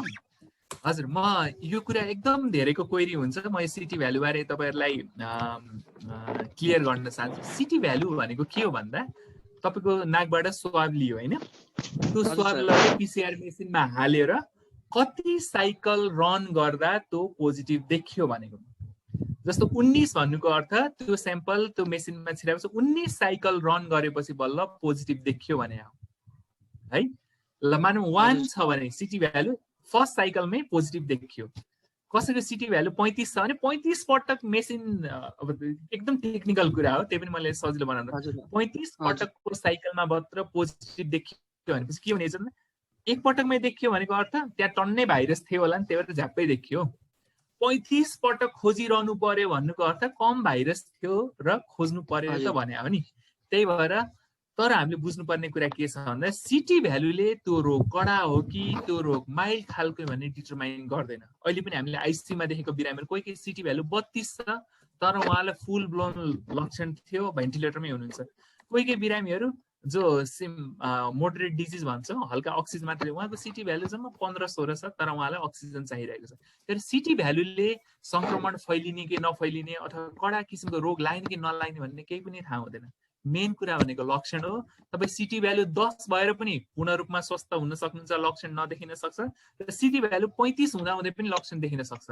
अनि अर्को कुरा चाहिँ हामी जति ढिलो पिसिआर गर्छौँ, हाम्रो इन्फेक्सन भइसकेको लक्षण जति ढिलो पिसिआर गर्छौँ त्यति नै सिटी भ्यालु चाहिँ कम बढी देखिने आउँछ। र तपाईँले लक्षण देखेको 10-12 दिनमा तपाईँले पिसिआर गर्नु भने नेगेटिभ कोरोना संक्रमण हुँदाहुँदै, निमोनिया हुँदाहुँदै पनि नेगेटिभ आउन सक्छ। त्यही हामी सिटी भ्यालुमा भर परेर ढुक्क बस्नु हुँदैन। संक्रमण छ भने आफूलाई जोखिम नहोस् भने हामीले उत्तिकै ध्यान दिनुपर्छ, अरूलाई नसरोस् भनेर उत्तिकै चाहिँ ध्यान दिनुपर्छ। हुन्छ, thank you sir. Thank you Anil ji. Hello नमस्ते, म बाजुरादेखि योगेन्द्र रावल हो होइन सर। डाक्टर साहब, म डाक्टर साहबलाई एउटा क्वेसन गर्न खोजेँ। जुन यो पिसिआर आरटी-पिसिआर छ नि, जो पोजिटिभ देखिएपछि 9 दिनपछि चाहिँ अनि पिसिआर फेरि टेस्ट गर्नुपर्छ कि पर्दैन? पर्दैन। हजुर, तपाईँले एकचोटि पिसिआर गरेपछि होम आइसोलेसन बस्ने भनेको 10 दिन हो। अहिले विश्व स्वास्थ्य सङ्गठनको मापदण्ड अनुसार 10 दिन बसेपछि निस्कने बेलामा तपाईँ डिआइसोलेट गर्ने भनिन्छ। फेरि दोहोऱ्याएर पिसिआर गर्नु पर्दैन। यदि तपाईँलाई लक्षण देखिएछ भने पनि यदि तपाईँ लक्षण फ्री हुनुभयो भने दोहोऱ्याएर पिसिआर गर्नै पर्दैन। पहिला चाहिँ गर्नुपर्छ भनिन्थ्यो होइन, तर के देख्यो भने हामीले बिरामीहरूमा के देख्यो भन्दा दोहोऱ्याएर गर्दा महिनौँ दिने एकजना बिरामी मैले हेरेको बिरामी 90 दिनसम्म पनि उहाँको पोजिटिभ आयो। यो चाहिँ हामीले फर्स्ट वेभमा गरेका थियौँ। 90 हरेक पटक उहाँलाई हस्पिटलबाट डिस्चार्ज गर्न खोजे, एभ्री टाइम पिसिआर गर्नुहुन्छ पोजिटिभ। अनि बिस्तारै अध्ययनहरूले के देखाए भन्दा त्यो पिसिआरले त्यो भाइरस जुन मरिसकेको भाइरसको जुन आरएनए भनिन्छ त्यो आरएनए पनि डिटेक्ट गर्छ। त्यही भएर मेन कुरा भनेको लक्षण र 10 दिनको आइसोलेसन, त्यसपछि पिसिआर चाहिँ दोहोऱ्याउनै पर्दैन। जुन बुवालाई चाहिँ हामीले कति डाक्टर साहब यस्तो के बुवालाई चाहिँ पोजिटिभ आएको थियो होइन, अनि उहाँ चाहिँ लगभग कति 16-17 दिन भयो। अनि त्यसपछि अहिले पनि त्यो लक्षणहरू चाहिँ अनि खानामा चाहिँ स्वाद चाहिँ नआउने, अनि त्यसपछि अलिअलि अक्सिजन उसमा चाहिँ अलिक कमी छ भन्ने हो। फेरि अस्ति फेरि हस्पिटलमा गयो। हस्पिटलमा जाँदाखेरि चाहिँ के भन्छ भन्दाखेरि डक्टरले अनि अहिले फेरि यो पिसिआर टेस्ट लिनु पर्दैन, तपाईँलाई चाहिँ अब त्यो सङ्क्रमण चाहिँ मुक्त भइसक्नु भएको छ भन्छ। एकदम डाक्टर साहबले सही कुरा गर्नुभयो है। पिसिआर दोहोऱ्याएर गर्नु पर्दैन। र तर पनि के हुन्छ भने यो लङ कोभिड भन्छौँ, यो केही लक्षणहरू जस्तो कसैलाई महिनौँ दिन पनि लाग्छ यो स्वाद वापसी हुन, कसैको स्मेल वापसी हुन पनि महिनौँ दिन लाग्छ। कसैलाई कोरोना निको हुँदा निन्द्रै लाग्दैन, उहाँलाई निन्द्रा मजा लाग्ने 1-2 महिना लाग्छ। कसैलाई शरीरमा अत्यधिक थकावट हुन्छ। यो कोरोना कस्तो छ भन्दा यो हिट एन्ड रन जस्तो कि एकचोटि प्याङ हाल्यो, तर सानोमा हामीले स्कुलमा सरले पिटाउनु ड्याममा पिटेपछि एकैछिन रन भइरहेको थियो नि। यो कोरोना अहिले पनि स्वाद चाहिँ आउँदै आएको छैन अरे के, बिस्तारै आउँछ। नातिनुहोस्, खाना चाहिँ छोड्नु भएन, किनभने खानाबाट हामीले बुझ्यौँ कि इम्युनिटी दिने भनेको खानाले नै हो। मेन कुरा भनेको अहिले ज्वरो छैन, यदि उहाँको अक्सिजन लेभल 90 भन्दा माथि छ भने ढुक्क भएर बस्नुहोस्। हस् त डाक्टर साहब, हस्। Thank you sir. नमस्कार। नमस्कार, म नवराज अवस्थी, केन पेडक्स धनगढी कैलालीबाट हो। म चाहिँ आइएमई को चाहिँ अब एजेन्ट भन्नु पर्यो यहाँ कैलालीमा। र मेरो प्रश्न डाक्टर साहबसँग के छ भने यो मेरो एकजना आफन्त हुनुहुन्छ, उहाँलाई चाहिँ यो डाइक्लोफेनेक सोडियम भयो, त्यसपछि लोकल एनेस्थेसिया भयो, एसिलकको समेत उहाँलाई रिएक्सन चाहिँ देखिन्छ कि दिएपछि। फेरि एकचोटि त उहाँलाई एकदम सिभियर रिएक्सन देखिएको हो त्यो एसिलकको। त्यस्तो चाहिँ उसले चाहिँ के अरे यो भ्याक्सिन जुन अहिले आएको छ हाम्रो कोभिसिल्ड र भेरोसेल भन्ने त्यो चाहिँ दिँदा हुन्छ कि हुँदैन उहाँलाई? एकदम सान्दर्भिक प्रश्न है।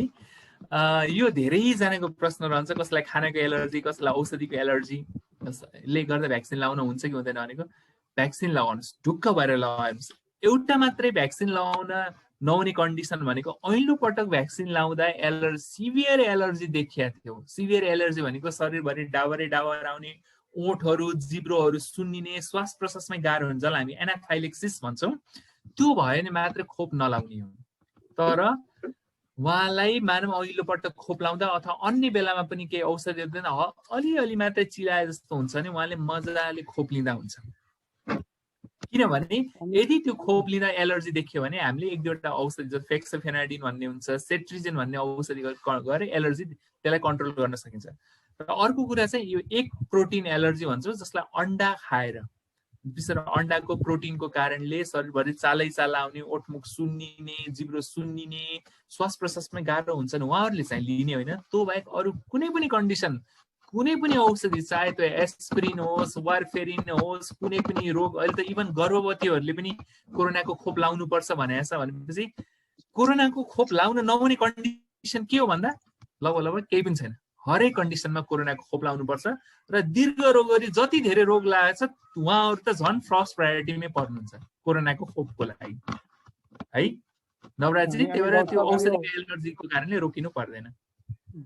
जस्तै यदि चाहिँ हामीले एउटा डोज चाहिँ के अरे कोभिसिल्डको लगाएको छ भने अर्को डोज चाहिँ भेरोसेलको चाहिँ लगाउन मिल्छ कि मिल्दैन? हजुर, यो पनि एकदम सान्दर्भिक प्रश्न है। अब नेपाल गभर्मेन्टले जति प्रमिस गरिरहेको थियो कोभिसिल्ड, त्यो अहिले विभिन्न कारणवश अब इन्डियाले नै एक्सपोर्ट ब्यान गरेको हुनाले र अहिले लगाउनु पर्ने अवस्था पनि आइसकेको छ। कोभिसिल्ड खोप चाहिँ कस्तो छ भन्दा तपाईँको 3 महिनाको दूरीमा लगायो भने एकदम राम्रो काम गर्छ। त्यसले 90% सेफ्टी दिन्छ। तपाईँ 1 महिनामै रिपिट गर्नुहुन्छ जम्मा 60%, 2 महिनामा रिपिट गर्नुहुन्छ जम्मा 70% छ यसको एफिकेसी। तर 3 महिनापछि रिपिट गर्नु भने यसको 90% जति 80 देखि 90% प्रोटेक्सन छ। र अब फेरि कोभिसिल्ड आउने सम्भावना अहिले केही 1-2 महिना गाह्रो नै हुनेवाला छ। त्यो बेला गभर्मेन्टले भेरोसिल्ड र अब अस्ति हामीले जुन गभर्मेन्टले फर्म भएर आएको थियो नि vaccine.mosp.gov.np, त्यो विशेष गरी स्पुटनिक खोपको लागि भनेर मैले आन्तरिक स्रोतबाट, मन्त्रालयको आन्तरिक स्रोतबाट थाहा पाएको थिएँ। स्पुटनिक खोपको कति लाउनु पर्ने मानिसहरू छन् भन्ने एउटा तथ्याङ्क लिनको लागि पनि हो। र नयाँ स्टडिजहरूले के देखाएको छ भने सबैभन्दा राम्रो चाहिँ जुन खोप लाउनु भएको छ त्यसकै रिपिट डोज लिएको राम्रो। र यदि त्यो एभाइलेबल भएन भने अर्को खोप लिँदा पनि हुन्छ। जस्तो कोभिसिल्ड लगाएकोले भेरोसिल लिँदा पनि हुन्छ, भेरोसिल लगाएकोले स्पुटनिक लिँदा पनि हुन्छ, र भेरोसिल लगाएकोले कोभिसिल्ड लाउँदा पनि हुन्छ। तर त्यो स्पेसिङ चाहिँ 2 देखि 3 महिनाको हुनुपर्छ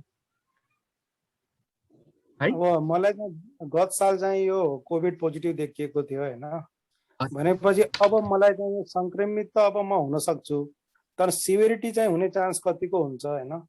र मैले चाहिँ अब खोप लगाउने कि नलगाउने, यदि लगायो भने पनि त्यो कति महिनासम्म त्यसले चाहिँ काम गर्ने भयो त्यसपछि?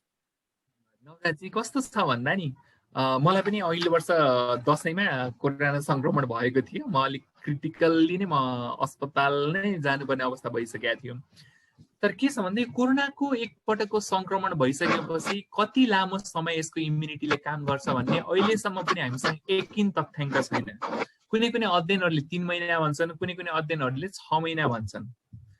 र हाम्रो इन्ट्रेस्टिङ चाहिँ के देखिरहेछ भन्दा अहिले अस्पतालमा आउने बिरामीहरूमा अघिल्लो पटक कोरोना संक्रमण भइसकेकाहरू अहिले त्यस्तो जटिल अवस्थामा चाहिँ अस्पताल आइपुगेका छैनन्। तर अहिले नै हामीले यो कन्क्लुजनमा पुगिसक्ने अवस्था चाहिँ छैन। अब थाहा छैन, किनभने भर्खर त हामी अब सेकेन्ड वेभमा प्रवेश गरेका छौँ नि त। 1 महिना मात्रै अब वैशाख सेकेन्ड थर्ड विकबाट यो वेभ सुरु भयो। त्यही भएर अहिले हामीले भन्न सक्ने अवस्था छैन। तर अहिलेसम्मको हाम्रो अब्जर्भेसनले चाहिँ अघिल्लो पटक संक्रमण भएका र विशेष गरी भ्याक्सिन लिएका मानिसहरूलाई चाहिँ जटिल किसिमको लक्षण चाहिँ देखिएको छैन। कडा किसिमको निमोनिया, भेन्टिलेटरमै जानुपर्ने सङ्ख्या निकै नै न्यून छ, छँदै छैन मैले भन्नु खोजेँ होइन, निकै नै न्यून छ। त्यही भएर एकपटक संक्रमण भइरहेको छ भने केही हदसम्म सम्भावना कम हुन्छ। कडा किसिमको कुनै इन्फेक्सन हुने सम्भावना त सधैँ नै हुने भयो, तर त्यो इन्फेक्सन बल्झिएर निमोनिया हुने सम्भावना केही हदसम्म कम भएको हो कि जस्तो चाहिँ हामीले देखिरहेका छौँ। तर अहिले हामीले ठ्याक्कै भन्न सक्ने अवस्था चाहिँ छैन। त्यही भएर हामी चाहिँ त्यो जनस्वास्थ्यका न्यूनतम मापदण्ड र भिडमा जानबाट जोगिने कुराहरू चाहिँ फलो गर्नै पर्छ। सायद अब तपाईँको क्वेसनको एक्ज्याक्ट एन्सर दिन म 6 महिना अथवा 1 वर्षपछि चाहिँ म ठ्याक्क डाटा नै म तपाईँलाई दिन सक्ने अवस्था रहन्छ। अहिले चाहिँ म भन्न सक्ने अवस्था छैन। अनि अर्को यो डाक्टर साहब, यो मार्केटमा चाहिँ निमोनियाको खोप लगायो भनेपछि यो कोरोना निमोनिया के अरे कोभिड निमोनियाबाट बच्न सकिन्छ भन्ने किसिमको पनि एउटा हल्ला चाहिँ छ होइन। अब त्यो कोभिड निमोनिया र यो अर्को यो ब्याक्टेरियल निमोनियामा फरक छ कि एउटै हो कि के हो? फरक छ। अहिले कसैलाई कोरोना भयो र निमोनिया भयो भने त्यो कोरोनाको कारणले भएको निमोनिया हो, त्यो भाइरल निमोनिया हो। र जुन बजारमा निमोनियाको खोप छ, जुन विशेष गरी तपाईँले मार्केट प्राइसमा हेरेर 2 किसिमको खोप छ। एउटा चाहिँ 6-7 हजार पर्ने खोप छ जुन चाहिँ प्रेभेनार नाममा आउँछ। त्यसले चाहिँ ब्याक्टेरियाबाट हुने निमोनियाबाट बचाउने हो, त्यसले कोरोनाको निमोनियाबाट बचाउँदैन। अर्को चाहिँ यो फ्लू विरुद्धको खोप छ, जस्तो भ्याक्सिग्रिप भन्छ, इन्फ्लुभ्याक भन्छ। यो खोपले चाहिँ त्यो हेमोफिलस इन्फ्लुएन्जी भन्ने फ्लू भाइरसबाट मात्र बचाउने, यसले कोरोनाबाट चाहिँ बचाउँदैन। त्यही भएर यो कोरोनाकै खोप चाहिँ हामीले लगाउनु पर्ने हुन्छ कोरोनाबाट बच्नको लागि। अनि यो कुनै कुनै व्यक्तिले कोभिसिल्डको चाहिँ 2टा डोज चाहिँ लगाइसकेको अवस्था छ होइन। त्यसपछि उहाँहरूले के सोध्नुहुन्छ भने फेरि पनि मैले चाहिँ यो अर्को जुन नयाँ भ्याक्सिन आएको छ स्पुत्निक होला होइन, अब अर्को चाहिँ हाम्रो भेरोसेल छ, त्यो लगाउँदा हुन्छ कि हुँदैन? यदि लगायो भने त्यसको कुनै साइड इफेक्ट हुन्छ कि भन्ने प्रश्न पनि आउँछ। त्यो के होला? त्यो नलगाऊ, त्यो लगाउनु पनि भएन। किनभने अहिले खोपको यत्रो डिमान्ड छ कि होइन। हामी मात्रै बचेर भएन नि, हाम्रा छिमेकीहरू, हाम्रा अरू साथीभाइहरू, हाम्रो समाजका अन्य मान्छेहरू पनि त बस्नु पर्यो। त्यही भएर कसैले 2टा खोप लाउनु भएको छ भने ढुक्क भएर घर बस्नुहोस् र जनस्वास्थ्यका मापदण्ड त फलो गर्नु नै पर्छ। किनभने यो खोपले 70% बचाउने भन्नुको अर्थ 30% त हामीलाई कोरोना संक्रमण हुने जोखिम त छँदैछ नि। त्यही भएर कडा किसिमको कोरोना नहोला, तर कोरोना संक्रमण हुन्छ, हामीलाई संक्रमण भयो भने अरूलाई फैलिन सक्छ। त्यही भएर 2टा खोप लागेका छौँ भने पनि हामी मास्कलाई छोड्नु भएन, हात धुन छोड्नु भएन, दूरी कायम गर्न छोड्नु भएन, भिडमा नजाने त गर्नु परिहाल्यो। तर हामीले चाहिँ अहिले हामी खोप लाएर अर्को खोप पनि हामी लगाइरहेका छौँ। 2टा कोभिसिल्ड लाएर एउटा भेरोसिल पनि लगाइरहेका छौँ भने हामीले अरू कसैको मानव अधिकार हनन गरेको जस्तो भएन र। त्यो चाहिँ नगरौँ। हामीले यसो गर्दा कसो होला, नवराजजी मैले थोरै इन्टरप्ट गरेँ है त भन्ने कुराहरू पनि छ। यो कतिको सत्यता? लास्ट प्रश्न, मेरो लास्ट प्रश्न हो। साथीहरूलाई लास्ट प्रश्न मेरो यो सर्जिकल मास्कले चाहिँ यो भाइरसलाई रोक्न सक्दैन भन्ने कुराहरू पनि कुनै कुनै जर्नलमा हेर्न चाहिँ पाइन्छ। यो सर्जिकल मास्कले यदि चाहिँ भाइरस रोक्न सक्दैन भने अनि हामी चाहिँ यो मास्कलाई चाहिँ किन प्रमोट गरिरहेको छौँ? अर्को कुरा, मास्क नभए पनि हामीले यो एउटा कपडा पनि बेरेर भए पनि हामीले चाहिँ गर्ने, यसले कोरोनाबाट बचाउँछ भन्ने किसिमको मेसेज पनि गइरहेछ होइन। अब N95 मास्क र यो बजारमा देखिने KN95 मास्क भने सेम हुन् कि यिनीहरू फरक हुन्?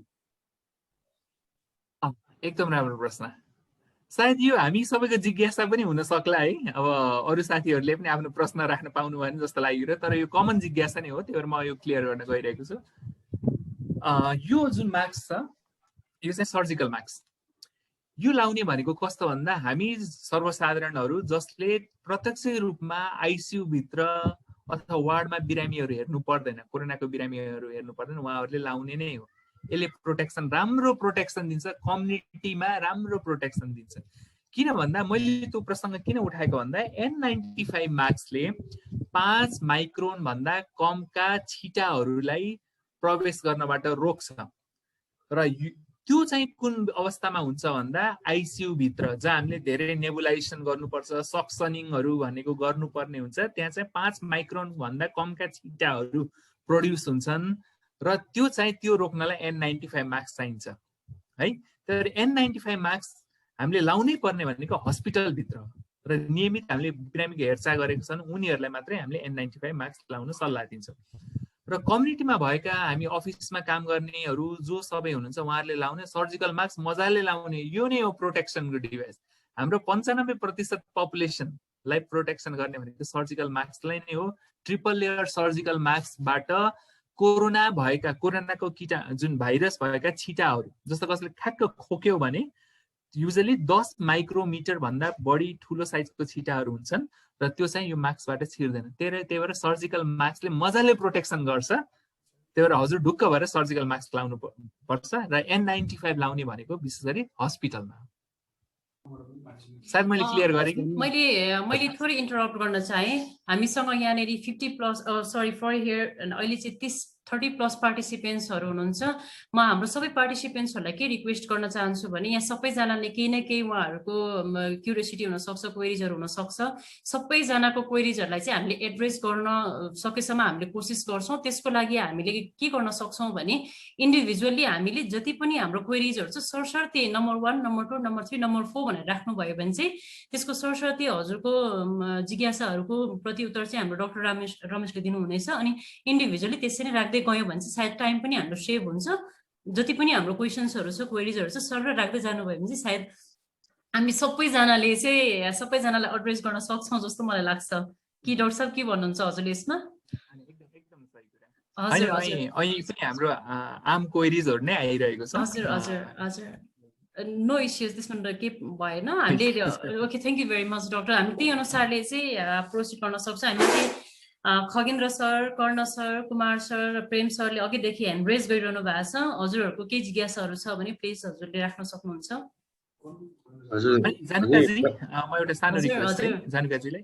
एउटा डेक्सामिथासोन अहिले मार्केटमा सर्टेज नै हुने अवस्थामा पुगेको छ। हरेक मान्छेले घरमा लगेर राखिरहनु भएको छ। त्यो युज गर्नुहुन्छ कि हुन्न भन्ने मैले अहिले बिर्सन सक्छु। मलाई अहिले लास्टमा रिमाइन्ड गरिदिनु होला है। हुन्छ डाक्टर साहब, हजुर अहिले नै पनि हामीले यो राख्न सक्छौँ। No worries. अहिले कस्तो भइरहेछ भन्दा काठमाडौँको अवस्था के छ भन्दा अब मास मिडियामा पनि स्टेरोइडले पहिला रेमडेसिभिरको त्यो अवस्था थियो, घर घरमा रेमडेसिभिर जस्तो अवस्था भएको थियो। तर पछि रेमडेसिभिर कोरोनामा प्रयोग त हुने तर एसेन्सियल मेडिसिन होइन। के रहेछ त भन्दा अब डेक्सामिथासोन भएपछि अब घर घरमा स्टेरोइडको औषधिहरू। अहिले तपाईँ बजारमा जानुहोस् डेक्सामिथासोन दिनुहोस् भन्दा भोलि आउनु होला, आज स्टकमै छैन भनिदिन्छ फार्मेसीहरूले। अब हामीले बुझ्नुपर्ने कुरा के छ भन्दा डेक्सामिथासोनको प्रयोगले कोरोना संक्रमित जटिल अवस्थामा पुगेका कोरोना संक्रमित जसको सेचुरेसन अक्सिजन लेभल 94% भन्दा कम छ उहाँहरूलाई मात्र प्रयोग गर्ने हो। र युजली त्यो अवस्था चाहिँ संक्रमण भइसकेको 5-7 दिनपछि मात्रै हुन्छ। लक्षण देखेको 5-7 दिनभित्रै हुन्छ। यदि तपाईँलाई ज्वरो आइरहेको छ तर तपाईँले डेक्सामिथासोन प्रयोग गर्नु हो भने तपाईँलाई झन् जटिल कोरोना लाग्ने हुन्छ। त्यो कस्तो हुन्छ नि, सुरुवाती अवस्थामा शरीरले कोरोनासँग लडिरहेको हुन्छ, हाम्रो इम्युनिटीले लडिरहेको हुन्छ। डेक्सामिथासोन हामीले त्यो बेला नै खायौँ, प्रेडनिसोलोन खायौँ अथवा मिथाइल प्रेडनिसोलोन खायौँ भने शरीरको जुन फाइटिङ मेकानिजम छ, शरीरको आर्मी छ, त्यो विक हुन जान्छ र कोरोनाका भाइरसहरू झन् मल्टिप्लाई हुँदै जान्छन्। त्यही भएर सुरुवाती अवस्थामा ज्वरो आउने बित्तिकै डेक्सामिथासोन चाहिँ नलिनु होला। हामीले धेरै बिरामीहरू देखेका छौँ जसले ज्वरो आउने बित्तिकै डेक्सामिथासोन भएर कडा किसिमको निमोनिया लिएर हस्पिटल आउनु भएको छ। त्यही भएर डेक्सामिथासोन घरमा हामीले स्टोर गर्नै हुँदैन र डाक्टरको सल्लाह बिना अथवा अन्य स्वास्थ्य कर्मीको सल्लाह बिना डेक्सामिथासोन डे 1बाट खानु चाहिँ झन् प्रत्युत्पादक हुन सक्छ। त्यसले झन् जटिल किसिमको निमोनिया हुने सम्भावना हुन्छ। त्यही भएर म हजुरहरूलाई र हजुर मार्फत अन्य साथीहरूलाई पनि डेक्सामिथासोनको प्रयोग चिकित्सकको सिफारिस बिना आफै नगर्नु होला। यो हार्दिक अनुरोध गर्न चाहन्छु। आइभरमेक्टिनको के छ? रोल छैन। हुन्छ डाक्टर साहब नमस्कार। हजुर कुमारजी, हजुर नमस्ते। म चाहिँ कुमार पौडेल। म चाहिँ अहिले खास यो कोभिडकै पेसेन्टको केसहरूलाई चाहिँ फोनबाट साइकोसोसल सपोर्ट गर्दै आइरहेको छु। अनि उहाँहरूको भनाइ अनुसार चाहिँ अलिकति 1-2टा प्रश्नहरू राख्न मन लाग्यो। उहाँहरूले चाहिँ जस्तै कोभिड केस भइसकेपछि चाहिँ होम आइसोलेसनमा बसिसकेपछि चाहिँ उहाँहरू अलिकति सास फेर्न गाह्रो भयो, अलिकति अप्ठ्यारो भयो भने सन्चोहरू लिएर नाकबाट सन्चोहरू तानेर अनि त्यो तानिसकेपछि चाहिँ फुक्सोसम्म जाँदाखेरि चाहिँ अलिकति सास फेर्न हल्का खुल्ला भए जस्तो हुन्छ भनेर भन्नुहुन्छ। अनि पटक पटक गाह्रो भयो भने त्यही गर्छौँ हामी त भनेर भन्नुहुन्छ। त्यस्तो गरिराख्दाखेरि पटक पटक गाह्रो भयो, त्यो सन्चो तानिराख्दाखेरि चाहिँ केही गाह्रो अप्ठ्यारो असरहरू पर्छ कि पर्दैन भने? कुमारजी, सुरुमा त हजुरले जुन घरमा भएका होम आइसोलेसनमा भएका संक्रमितहरूको साइकोसोसल हेल्थलाई हेरेर जुन अभियान चलाउनु भएको छ त्यसको लागि धेरै धेरै धन्यवाद।